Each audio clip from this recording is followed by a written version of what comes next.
वो जीप चलाते थे।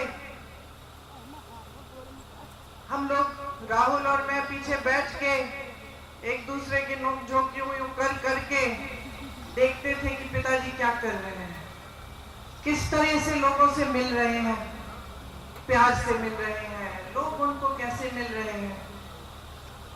तो एकदम जो पहली सीख मुझे मिली कि एक नेता और जनता के बीच में कैसा रिश्ता होना चाहिए, तो उस उम्र में अपने पिताजी से मिली।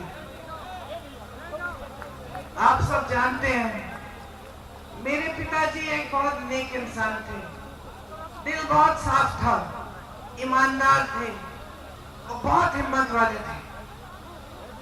जैसे जैसे मैं बड़ी हुई, कभी कभी उनके चुनाव के प्रचार के लिए यहाँ आ जाती थी। पहली बार जब मैं 20-25 दिनों के लिए यहाँ आई तो अपनी माताजी के साथ उनके प्रचार में आई और यहाँ तारपुर का जो गेस्ट हाउस था वहां पे हम लोग रहते थे। उस समय कुछ सारा साधन नहीं थे, प्रचार भी अलग तरह से होता था, गांव गांव जाते थे, मैं माताजी के पीछे पीछे जाती थी। पिताजी चुनाव जीते, प्रधानमंत्री उस समय थे। अमेठी के लिए जितने काम कर पाए उन्होंने किए। यहाँ पे बड़े बड़े उद्योग खोले, सड़कें बनाई। उस समय इंडिया मार्क 1 होता था, हर जगह इंडिया मार्क 1 लगवाया। जहाँ रास्ता नहीं था रास्ता बनवाया, जहाँ सड़क थी खड़िंजा लगवाया, खड़िंजे पे पक्का किया। बार बार आते थे, अपनी जीप में बैठ के गांव गांव जाते थे। कभी आप सबसे डांट खा लेते थे, कुछ मांग थी आपकी वो पूरी नहीं हुई थी, शायद एक सड़क या एक नलका, आप डांट भी लेते थे, प्यार से आपकी डांट सुनते थे। ये सब बातें मैंने देखी। कुछ समय बाद जब वो चुनाव, देश का जो चुनाव है वो हारे, यहां से तो जीते ही थे, तो उनके ऊपर काफी मतलब उनकी सुरक्षा की काफी ये संदेह था कि कोई कुछ करेगा उनको। उनकी माताजी की हत्या हो चुकी थी, हम सब ने बचपन में वो देखा था, वो क्षण देखा था। अब मैं 17-18 साल की थी, पिताजी के लिए प्रचार किया था। पिताजी जो बड़ा चुनाव है वो हार गए, लेकिन अमेठी से फिर भी जीते थे। सुरक्षा की बड़े सवाल थे। हफ्ते में 5 दिन व्रत रखती थी कि पिताजी सही सलामत घर आ जाए। एक बार तो मौन व्रत भी रखने लग गई। पिताजी ने कहा तुमने आज ये दिन क्यों, इतवार के दिन, तुमने कहा ये दिन क्यों चुना तुमने मौन होने के दिन, कुछ घंटे मिलते हैं तुम देखे, बाकी करता रहता हूँ। पिताजी ने हारने के बाद मेरे ख्याल से 2 या 3 गुना काम किया होगा जितना उन्होंने जीतने के समय किया। जनता के बीच जाते थे, सद्भावना यात्रा की, रात के 4:30 बजे तक 3 बजे तक काम करते थे। मैं तब तक नहीं सोती थी जब तक उनकी चप्पल की आवाज मेरे कमरे के बाहर से गुजरती थी। मुझे सुनाई देता था कि पिताजी घर आ गए, तब नींद आती थी, घबराहट होती थी कि कोई कुछ कर ना दे। 2 साल बाद 1991 में एक फोन आया, किसी ने कहा कि पिताजी को कुछ हो गया है, पता करो। चुनाव प्रचार में गए थे, रात के शायद 10:30 या 11 बजे थे। मैं एकदम समझ गई कि कुछ बहुत बुरा हुआ है और अपनी माँ को बताने का क्यों आए यहाँ पे, मतलब मुझे अपनी माँ को बताना पड़ा कि जिस शख्स के लिए वो अपना देश छोड़कर हमारे देश आई थी, जिसके प्रेम के लिए त्याग किए थे, हमारी संस्कृति सीखी, नए तरीके सीखे।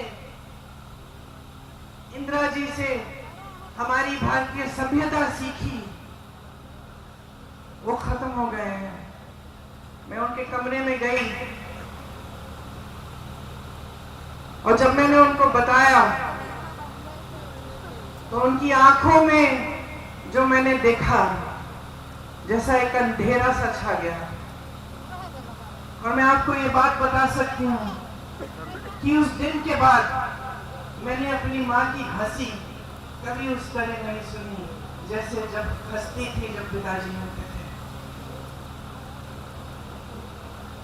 मैं बहुत नाराज थी, देश से नाराज थी कि मैंने देश को अपनी अमानत भेजी, अपने पिताजी दिए और देश में सुरक्षित नहीं रखे।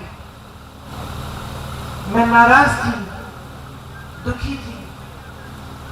मैं सोचती थी कि मेरा दुख कोई समझ नहीं पाएगा,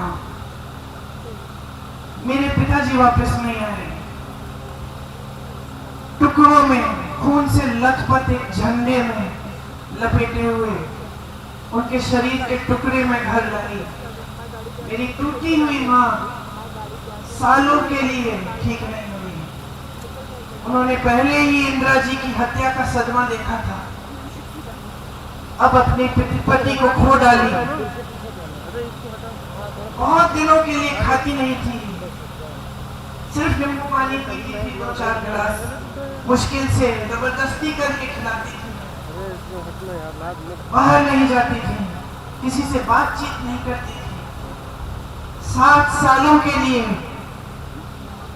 घर के अंदर ही रही, ज्यादा बाहर गई नहीं। उस सदमे से बाहर निकल नहीं पाई। 7 सालों बाद उनको लगा कि कांग्रेस पार्टी संकट में है। उस समय ऐसा लग रहा था कि एक और बार चुनाव आ रहा है, भाजपा उभर सकती है, कांग्रेस पार्टी टूटने वाली थी। तमाम नेता आ रहे थे उनके पास कि राजनीति में आइए, राजनीति में आइए। उनकी बेटी थी, बहुत कष्ट देखा था उनका। मैंने मना किया, मैंने कहा राजनीति में मत आओ, ये लोग तुम्हारा इस्तेमाल करेंगे, तुम्हें भी कुछ हो जाएगा, छोड़ दो, कोई जरूरत नहीं है, संभल जाएगी पार्टी, कोई संभाल लेगा, कोई नेता बन जाएगा। मां ने बात नहीं सुनी। मुझे कहा कि ये जो चित्र है तुम्हारे पिता का, जो मेरे कमरे में दीवार पे लटका है, इसको मैं नहीं देख पाऊंगी। अगर आज मैं मुंह मोड़ लूंगी, पार्टी के लिए आगे नहीं बढ़ूंगी, तो मैं इनको क्या जवाब दूंगी, मैं अपने आप को क्या जवाब दूंगी। तो आगे आई तो ये स्पष्ट था कि पहला चुनाव उन्हें अमेठी से ही लड़ना था। ये पिताजी की कर्म भूमि थी।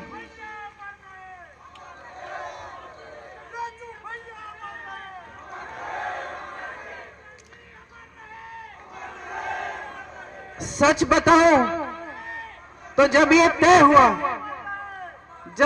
हुआ कि वो चुनाव लड़ेंगी अमेठी से, तो एक शाम को उन्होंने मुझसे कहा, प्रियंका कैसे करूंगी, मैं तो कभी चुनाव लड़ी नहीं हूं।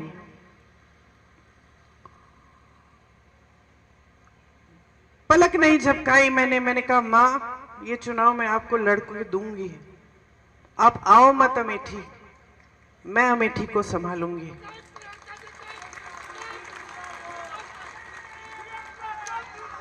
और मैं आपको बताऊं मैंने ये क्यों कहा, क्योंकि मैंने आपको बताया कि जब मेरे पिताजी शहीद हुए तो मैं नाराज थी, दुखी थी। मुझे ऐसा लगता था कि कोई मेरा दुख नहीं समझ सकता। लेकिन फिर कुछ हुआ, उनके अंतिम संस्कारों के बाद हम अस्थि विसर्जन के लिए इलाहाबाद आए, ट्रेन से आए। वो ट्रेन यहां अमेठी और रायबरेली से गुजरी। मैं बहुत दुखी थी, ट्रेन में बैठी थी, रात हो गई थी। ट्रेन यहां के स्टेशन पे रुकी। मुझे आज तक वो क्षण याद है। मैंने खिड़की से बाहर देखा और मैंने देखा कि ये तो बहुत लोग मेरी तरह रो रहे हैं, फूट फूट के रो रहे हैं। तो मुझे यह एहसास हुआ कि जो दुख मुझे महसूस हो रहा है वो तो यहाँ की जनता को भी महसूस हो रहा है। यहाँ के जो कार्यकर्ता थे, जो सारे इंतजार कर रहे थे बीच रात में कि राजीव जी को एक अंतिम बार देखेंगे, उनकी अस्थियों को देखेंगे, श्रद्धांजलि देंगे, उन सब के दिलों में वही दुख था जो मेरे दिल में था। आपने मेरे दुख के पल में आपने मेरा साथ दिया। मैं समझी कि मैं अकेली नहीं हूं इस दुनिया में, कि सिर्फ मुझे दुख नहीं हो रहा है, मेरे परिवार को दुख नहीं हो रहा है, सिर्फ मेरी मां टूटी नहीं है, मेरे भाई नहीं टूटे हैं, लेकिन अमेठी की जनता मेरे साथ रो रही है, क्योंकि उनका भी भाई, उनका बेटा चले गया।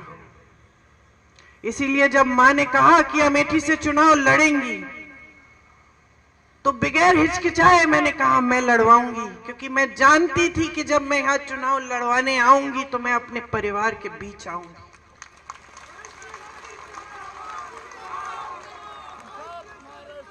आप सब कांग्रेस के कार्यकर्ता हैं। आप में से बहुत चेहरे में पहचानती हूं। बुग्गी जी बैठे हैं उस समय, लेकिन आप कांग्रेस में नहीं थे शायद। आ गए उसके बाद, वापस आ गए उसके बाद। बहुत चेहरे में पहचान रही हूं। आपको याद है किन परिस्थितियों में हमने वो चुनाव लड़ा। मैं आई, आज मेरा बेटा 24 साल का है, उस समय मैं शायद 28 साल की थी। उसको देखती हूँ और कभी कभी यकीन नहीं आता कि उसी की लगभग उसी की उम्र में मैं पहला चुनाव लड़ने के लिए यहाँ पहुंची। उस समय कैप्टन शर्मा सांसद थे। उन्होंने मुझे कहा, ये लो प्रियंका, मैं तुम्हें एक हीरा दे रहा हूं। और उनके साथ किशोरीलाल शर्मा खड़े थे। उन्होंने मुझे ये शब्द कहे, याद रखना ये आदमी वफादार रहेगा, और याद रखना जैसे ये काम करके दिखाएगा तुम्हें बहुत कम लोग मिलेंगे। किशोरी भैया ने और मैंने किन परिस्थितियों में वो चुनाव लड़ा आप सब जानते हैं। मेरे ख्याल से जो बुजुर्ग हैं वो जानते हैं। केंद्र में भाजपा की सरकार थी, प्रदेश में भाजपा की सरकार थी। कल्याण सिंह जी मुख्यमंत्री थे उस समय। यहाँ कोई संगठन के नाम की चीज ही नहीं थी। बहुत साल हो गए थे पिताजी के समय से। लोग थे, कार्यकर्ता थे जो उनसे जिनका लगाव था पिताजी के साथ, जिन्होंने काम किया था उनके साथ, लेकिन संगठन नहीं बना था। रात रात को हम संगठन बनाते थे। ब्लॉक की कमेटियां, ब्लॉक के अध्यक्ष चुनते थे, साथ में बैठकर सबसे पूछ के कि किसको अध्यक्ष बनना चाहिए। और दिन में हम दौरा करते थे, पूरा दिन काम करते थे, पूरी रात काम करते थे। उस समय मशीनें नहीं थी। ये बात होती थी कि कोई बक्से चुरा लेगा, वो सब इंतजाम करना था। बड़ा चुनाव था, सम्मान की बात थी, लेकिन हम पूरी जीत जान से लड़े। और आज भी जो हमारे साथ वो लड़ाई लड़े, जो यहाँ पे मेरे साथी बैठे हुए हैं, आपको याद होगा कि भीषण परिस्थितियों में लड़े, 3 लाख वोटों से जिता के लाए सोनिया जी को। रात रात तक काम किया, आंसू बहाए, कभी कभी हंसे, पीछे नहीं हटे काम करने से, एक सेना बनकर एक साथ लड़े और तब से एक नया सिलसिला हमने कायम किया। सोनिया जी के समय में जब मैं अमेठी का देखभाल करती थी तो मैंने बहुत चीजें समझी जो बचपन में समझनी मुश्किल थी। उस समय गर्मियों में आग लग जाती थी गांव में, हम लोग जाते थे किट देने के लिए। मुझे याद है एक गांव में एक आदमी, एक किसान आया मेरे पास, यूं करके उसके हाथ, उसकी धोती में उसने कुछ बांधा हुआ था। जब मेरे पास आया उसने ऐसे मुट्ठी खोली, मुझे दिखाया, 500 रुपए के नोट थे, अध जले हुए, उसकी राख भी उसके हाथ में थे। उसने मुझे कहा कि मैंने अपनी बेटी की शादी के लिए रखे थे, सब जल गया, सब खत्म हो गया। मैंने गरीबों का दर्द समझा, किसानों का दर्द समझा।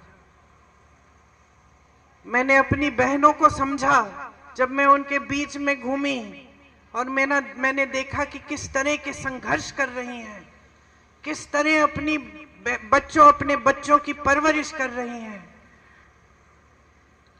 मेरी प्यारी बहन यहाँ खड़ी है, तुम्हारी कहानी याद है मुझे। तुमने पढ़ाई नहीं की थी, 8वीं तक शायद पढ़ाई की थी। तुम्हारी इच्छा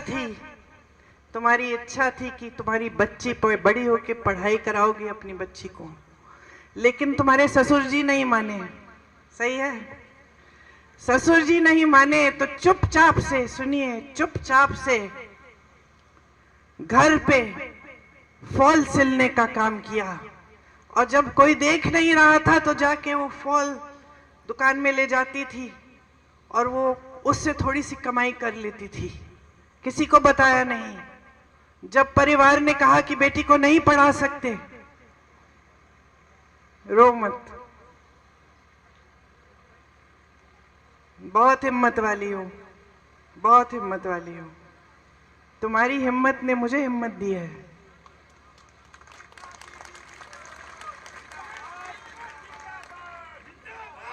जब परिवार वालों ने बोला कि नहीं, बच्ची को पढ़ाने नहीं देंगे, तब इन्होंने कहा मैं पैसे दूंगी, पढ़ाने दो।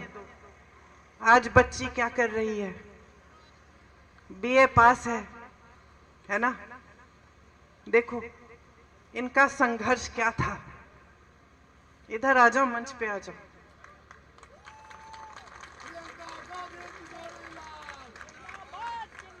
तुम्हारी जगह यहां है। मैंने सीखा कि मेरी बहनें कितना संघर्ष कर रही हैं। मैंने देखा कि कड़ी धूप में,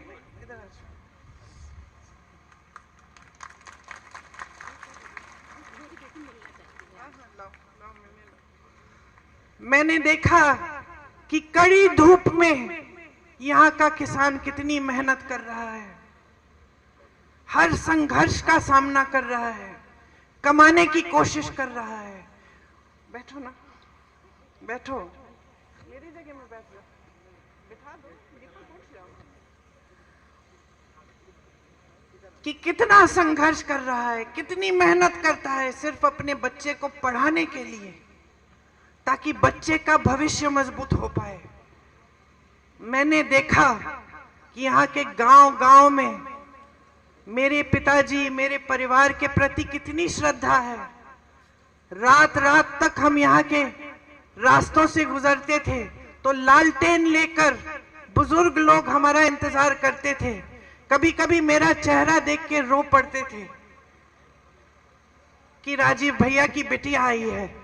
मैं समझी कि जनता की श्रद्धा का क्या मतलब होता है, कि उसका आदर करना चाहिए।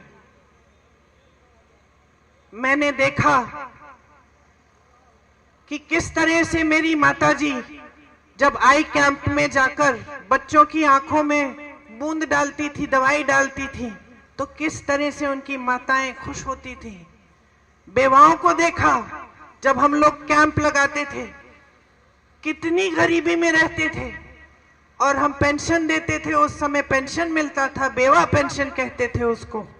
मैं समझी कि कितना संघर्ष था आपके जीवन में और कैसा रिश्ता था आपके बीच, मेरे परिवार के बीच, कि ये राजनीतिक रिश्ता नहीं था, एक प्रेम का रिश्ता था, श्रद्धा का रिश्ता था, सत्य का रिश्ता था।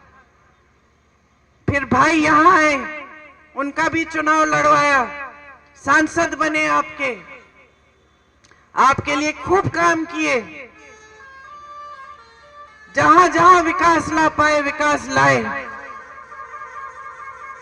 लेकिन उसके बाद पूरे देश में एक नई तरह की राजनीति आई, एक राजनीति जो शायद हम जैसे लोग शुरू में समझ नहीं पाए, क्योंकि हमारी सभ्यता ही अलग थी, हमारी समझ ही अलग थी। हमें सिखाया गया था कि जनता के सामने झूठ मत बोलो, हमें सिखाया गया था कि जनता का आदर करो, हमें सिखाया गया था कि जनता सर्वोपरि है। और हम अपनी आंखों के सामने देख रहे थे कि एक नई राजनीति उभर रही है जो जनता के जज्बातों का इस्तेमाल कर रही है, सत्ता बटोरने के लिए जनता को गुमराह कर रही है। यहां अमेठी में आए ये लोग क्या समझेंगे, स्मृति जी क्या समझेंगी? ये तो यहां पे आपके लिए थोड़ी आई, ये तो राहुल जी को हराने के लिए आई, ये राहुल जी से लड़ने के लिए आई, ये आपके प्रति श्रद्धा की वजह से नहीं आई। वो कैसे समझेंगी ये रिश्ता? इन्होंने झूठ फैलाए कि हम आपकी जमीन हड़पने आए थे, कि जिन महिलाओं के जिस समूह में आप थी, आपको याद है जो परियोजना थी, कि वो परियोजना ही हमने इसलिए बनाई कि हम आपकी जमीन हड़पना चाह रहे थे, कि हम लूट रहे थे आपको, कि हमने कुछ नहीं किया आपके लिए, कि हमारे दिल में सिर्फ परिवारवाद की भावनाएं थी, सिर्फ सत्ता चाहते थे हम, हमारे दिल में आपके लिए कोई भावना नहीं थी। और कुछ ऐसा हुआ कि इन बातों से आप थोड़ा सा बहक गए, कुछ लोग बहके, कुछ लोग दृढ़ रहे। जो भी हुआ, राहुल जी वो चुनाव हारे, और एक पुराना रिश्ता जो आपके बीच, हमारे परिवार के बीच था, वो थोड़े समय के लिए थम गया, लेकिन टूटा नहीं, क्योंकि वो रिश्ता कभी टूट नहीं सकता है। थोड़े ही समय में कोविड आया, कोरोना आया। मुझे याद है, मैं उत्तर प्रदेश की प्रभारी थी, मैं और मेरे साथी 16-16 घंटे फोन पे रहते थे। हमने एक हेल्पलाइन खोली थी उत्तर प्रदेश के लोगों के लिए, कि कहीं संकट है, कहीं फंसे हो, लॉकडाउन हो गया था अचानक, मोदी जी की सरकार ने कोई साधन नहीं दिया था, अचानक कोई सारी ट्रेनें बंद हो गई थी, बसें बंद हो गई थी, लोग अलग अलग जगह जो यहाँ पलायन करके गए थे, यूपी से फंस गए थे। हमने हेल्पलाइन खोली, 16-16 घंटे हम उस हेल्पलाइन के नंबर देखते थे, जवाब देते थे, बात करते थे। मैंने कहा हुआ था अपने साथियों को कि अगर अमेठी रायबरेली का कोई फोन आता है तो मेरा नंबर देना, और मैं कभी नहीं भूलूंगी। एक फोन आया, मैंने उठाया, एक लड़का था, गुजरात में था। उसने कहा आपने हेल्पलाइन का नंबर जारी किया है? मैंने कहा हाँ, बताया नहीं कि कौन हो। उसने कहा यहां पे मेरे साथ 16 लोग हैं, हमारे पास सिर्फ आज रात का खाना है, कल का खाना नहीं है, कुछ नहीं है, क्या करेंगे? मैंने कहा घबराओ मत, आप राहुल भैया को जानते हो? तो उसने कहा राहुल भैया कौन? मैंने कहा राहुल गांधी। उसने हाँ जानता हूं। मैंने कहा मैं उसकी बहन हूं, फिक्र मत करो, मैं किसी को तुम्हारे पास भेजूंगी।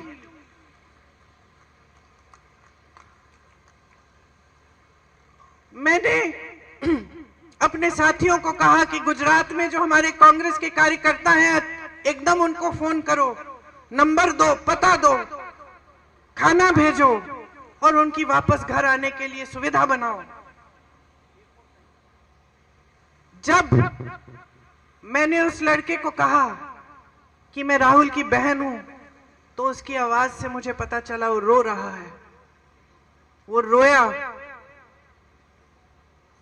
उसने कहा, दीदी अब आपका नंबर मिल गया है, मुझे मालूम है हम सही सलामत घर पहुंच जाएंगे। ये विश्वास था हम में, ये विश्वास था हम में तब भी अमेठी के लोगों के दिलों में। हमारा रिश्ता टूटा नहीं। हमने पूरी कोशिश की कि अमेठी, रायबरेली के जितने भी लोग अलग अलग प्रदेशों में फंसे थे, घर नहीं आ पा रहे थे, उनके लिए ट्रेन का इंतजाम, बस का इंतजाम, किसी को जीप से घर भेजा। इसलिए नहीं भेजा क्योंकि हम इसका कोई राजनीतिक फायदा उठाने वाले थे।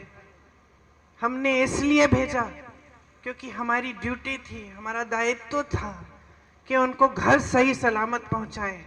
वो हमारे परिवार के सदस्य समान थे। ये है हमारा रिश्ता। हाँ भाई, मुझे मालूम है उसका नाम क्या था। मैं जानबूझ के नाम नहीं ले रही हूं। देखिए, ये जो रिश्ता है हमारे और आपके बीच में, पाक है ये रिश्ता।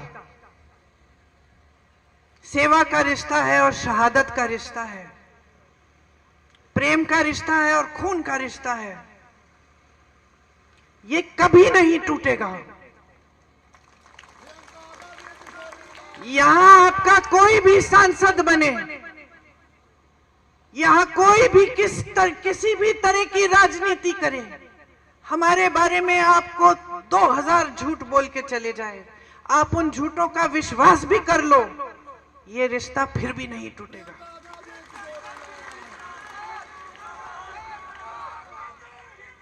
मैंने आपसे कहा शुरू में कि अगर अपने जीवन में एक ऐसा इंसान था जिसे मैंने पूजा, वो मेरे पिताजी थे। ये मेरे पिताजी की कर्म भूमि है। मैं इस भूमि को भी पूजती हूं। मैं इस भूमि को भी पूजती हूं।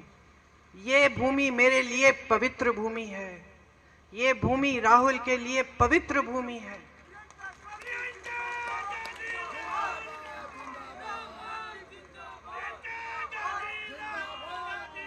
मैं आपको एक और बात बताती हूं कि मैं जानती हूं किशोरी लाल शर्मा को, मेरे ख्याल से अब कितने सालों से, उतने 40 सालों से। और मैं आपको एक बात बता सकती हूं, ये भूमि किशोरी लाल शर्मा के लिए भी पवित्र भूमि है। आज अगर हमने इन्हें आपका प्रत्याशी बनाया है तो पूरी समझ और पूरे विवेक से ये फैसला लिया है। अगर इस संसदीय क्षेत्र का गांव-गांव कोई जानता है तो ये जानते हैं, यहाँ की सड़क कोई जानता है तो ये जानते हैं, यहाँ का एक एक कार्यकर्ता जानता है तो ये जानते हैं। आज अगर मैं किशोरी जी से पूछूं कि उनका नाम क्या है, वो मुझे बता देंगे। वो ये भी बता देंगे कि इनके गांव में हमने हैंडपंप लगवाया था और इनकी बेटी को हमने पढ़ाया है, और बीच में ही हमसे नाराज भी हो गए थे क्योंकि इस गांव में जो दूसरे कार्यकर्ता हैं जिनसे इनकी लड़ाई है, उनको हमने थोड़ा आगे बढ़ा दिया था। इतिहास जानते हैं आपका। रिश्ते जब हमने बनाए तो इन्होंने भी बनाए, सेवा जब हमने की तो इन्होंने भी की, श्रद्धा जब हमने दिखाई आपके लिए तो इन्होंने भी दिखाई, जब हम आपकी समस्याओं को समझे तो इन्होंने भी आपकी समस्याओं को समझा। इसीलिए आज इनका हक बनता है कि ये आपके प्रतिनिधित्व के लिए यहां आज खड़े हों, क्योंकि उन्होंने उतना ही काम किया है आपके लिए जितना हमने किया है, और उतनी ही श्रद्धा के साथ किया है। आज पूरे देश में जो राजनीति फैली हुई है वो झूठों की राजनीति है, नाटक नौटंकी की राजनीति है।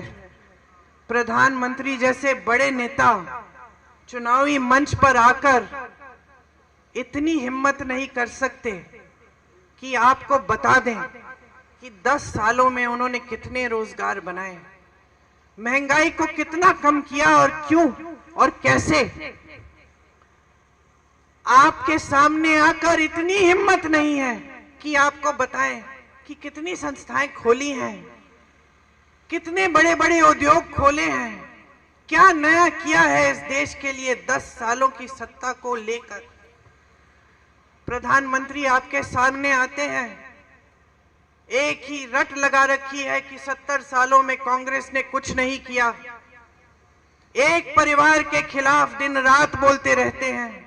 इंदिरा गांधी जैसी शख्सियत को जो शहीद हुई इस देश के लिए, जिन्होंने पाकिस्तान को तोड़कर बांग्लादेश बनाया, उनको देशद्रोही कहते हैं। राजीव गांधी जैसे देशभक्त को देशद्रोही कहते हैं। कहते हैं कि राजीव गांधी ने अपनी मां की विरासत को टैक्स न भरने के लिए कानून बदल डाला। वो कभी नहीं समझ पाएंगे। राजीव गांधी ने अपनी मां से धन दौलत नहीं ली विरासत में। विरासत में उनको इस देश के लिए मर मिटने का जज्बा मिला, शहादत मिली, यही उनकी विरासत थी। लेकिन जो लोग सिर्फ सत्ता का मोह लिए घूमते हैं, सिर्फ अपने लिए सत्ता चाहते हैं, ये समझ नहीं पाते हैं कि सत्ता जनता ने दी है, जनता के प्रति दिल में कोई श्रद्धा नहीं है, वो लोग इस बात को समझ नहीं सकते। वो लोग आज आपकी सच्चाई को भी नहीं समझ सकते, कट चुके हैं आपसे। प्रधानमंत्री जी मंच पे खड़े होकर कैसी कैसी बातें करते हैं कि कांग्रेस पार्टी एक्सरे की मशीन लेकर आपके घरों में आकर आपके गहने चुराएगी, आपका मंगलसूत्र ढूंढ निकालेगी और उसको चुरा लेगी और आपकी संपत्ति किसी एक कौम को दे देगी। आपके पास 2 भैंसे चुरा लेंगे। ये ऐसी बात मंत्री जी कर रहे, पद की है,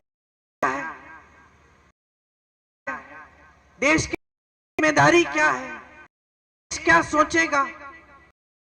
आज देश जवाब देश है कि हमें की नहीं चाहिए। हमने बहुत चुनाव हैं आपको धर्म के आधार पर, बहुत हिंदू मुस्लिम कर लिया है आपने। इस चुनाव को हम लड़ेंगे और हम अपने मुद्दों पे लड़ेंगे। आज जनता कह रही है मेरी समस्याओं को सुनो, पहचानो। महंगाई से जूझ रहा हूं, तड़प रहा हूं, अपने बच्चे को पढ़ा नहीं पा रहा हूं, कोई बीमार पड़ता है परिवार में उसका इलाज नहीं कर पा रहा हूं, मेरी खेती के सामान नहीं मिल रहे हैं, खेती से कमाई नहीं हो रही है, मेरा बच्चा पढ़ा लिखा है, मैंने शिक्षित किया उसको मेहनत करके, लेकिन बेरोजगार। आज जनता मेरी आवाज सुनो। आज जनता कह रही है कि बहुत हो गया है, हमें वो पुरानी राजनीति वापस चाहिए। हमें वो राजनीति चाहिए जिसमें देश का प्रधानमंत्री हमारे गांव में आता था और हम उसको डांटते थे। हम कहते थे कि हमारे बिजली का खंभा लगा दिया आपने, लेकिन तार नहीं लगाया, तार लगवाइए। प्यार देंगे आपको लेकिन वोट नहीं देंगे जब तक आप हमारा तार भी नहीं लगाएंगे। हमें वो राजनीति वापस चाहिए। आज जनता कह रही है कि हमें सच्चाई, सत्य की राजनीति चाहिए, झूठे नेता नहीं चाहिए। हमें वो नेता चाहिए जो सच बोलने की हिम्मत करे हमारे सामने। जनता कह रही है कि हम ऊब चुके हैं। ये धर्म के नाम पर, जाति के नाम पर बहुत गुमराह किया है आपने हमको। अब हमारे सामने आओगे तो हमारी बात करो, हमारे मुद्दों की बात करो। चुनाव लड़ोगे तो हमारे मुद्दों पे लड़ो। हमें बताओ हमारे लिए कौन सी स्कीम लाए हो, हमारे बच्चों के रोजगार कैसे दिलवाओगे, हमारा गांव विकसित कैसे करोगे। 10 साल पहले इन्होंने कहा था सबका साथ सबका विकास, आज कह रहे हैं विकसित भारत। 10 सालों में किसका विकास किया? अपने बड़े बड़े खरबपति मित्रों का। जनता देख रही है, समझ रही है आज कि सारी संपत्ति इस देश की जो जनता की संपत्ति है वो इन्होंने अपने बड़े बड़े खरबपति मित्रों को दे दी है। देश का कोयला, देश की बिजली, देश के सारे खदान, देश के हवाई अड्डे, देश के बंदरगाह सारे दे दिए हैं अपने बड़े बड़े खरबपति मित्रों को। उनके कर्ज माफ हो रहे हैं लाखों करोड़ के। देश का किसान, उत्तर प्रदेश का किसान 1 लाख रुपए के लिए कर्ज लेता है, अपनी बेटी की शादी करने के लिए कर्ज नहीं दे पाता है और आत्महत्या करता है। उत्तर प्रदेश का किसान कतार में खड़ा होता है खाद वितरण के लिए, 2-2, 3-3 दिन खड़ा रहता है ये सोच के कि खाद मिलेगा, कमाई हो जाएगी। उसी कतार में खड़े खड़े मरकर गिर जाता है। मैं उसके घर गई हूं और उसके लिए 1 रुपया कर्ज माफ नहीं करते ये प्रधानमंत्री। कभी इनको देखा है राजीव जी की तरह, इंदिरा जी की तरह, सोनिया जी की तरह, राहुल जी की तरह आपके घरों में जाते हुए?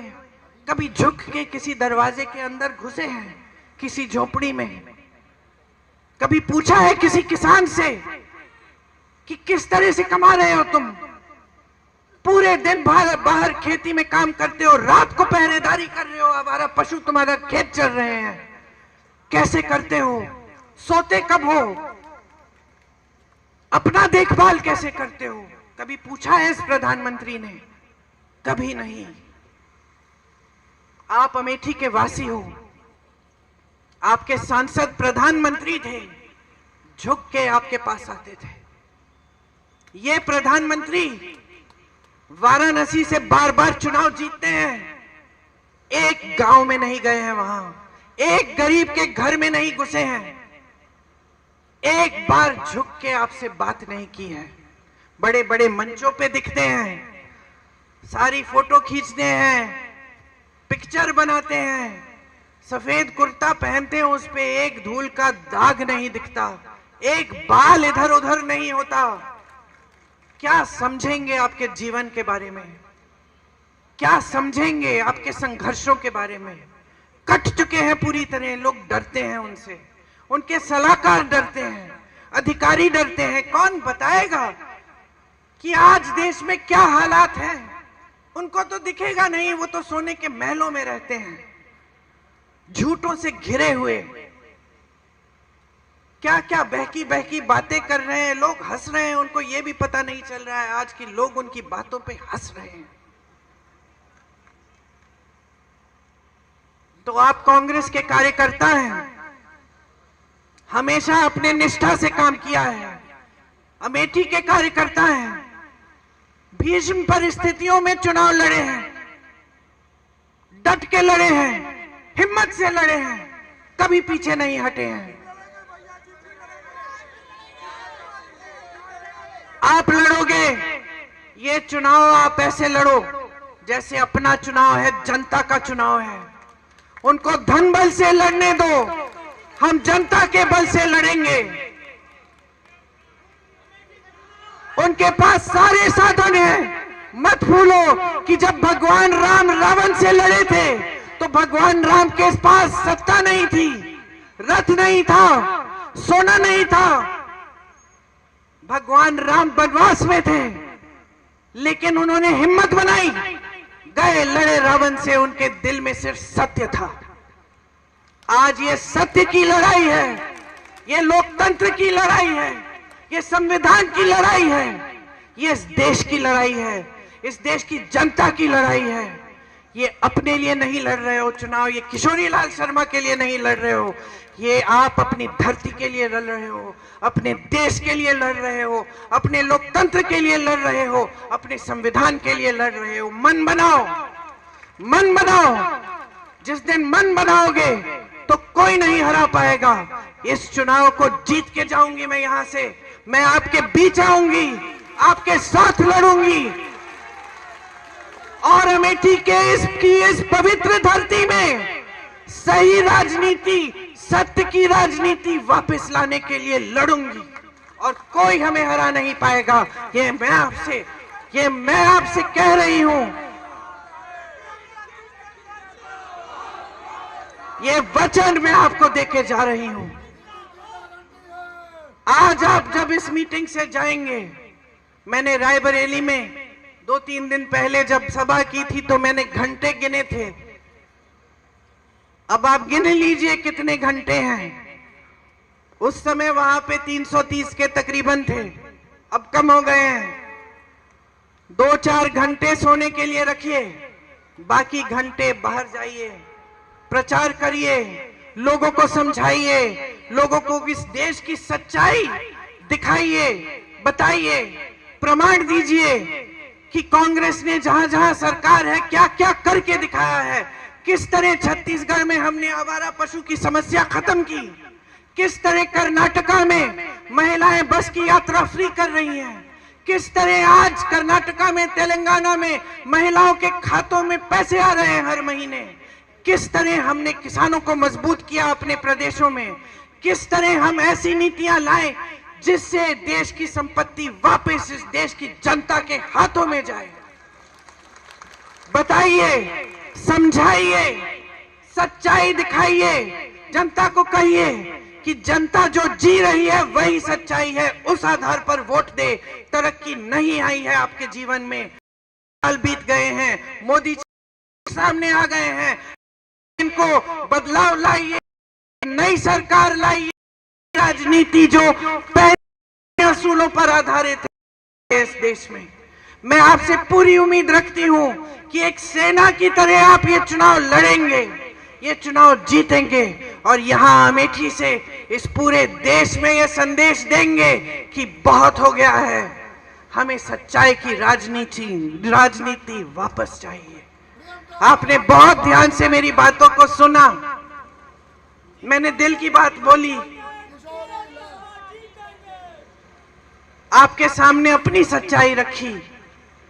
मैं आपकी आभारी हूं कि हर संकट में आपने साथ दिया, मेरे आंसू आपने पोंछे, मेरे साथ आप लड़े, आपने हमेशा हमें आदर दिया, सम्मान दिया। मेरा परिवार जो है इस देश में वो आपकी वजह से है। आपको धन्यवाद देती हूं। एक बार मेरे साथ जोर से बोलिए, जय हिंद। एक और बार जय हिंद और एक बार राजीव जी के नाम जय हिंद। धन्यवाद।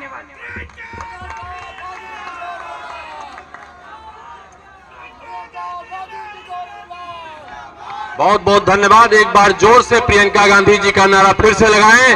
प्रियंका गांधी जिंदाबाद, राहुल प्रियंका जिंदाबाद। बहुत बहुत धन्यवाद साथियों, बहुत बहुत धन्यवाद आप सबका।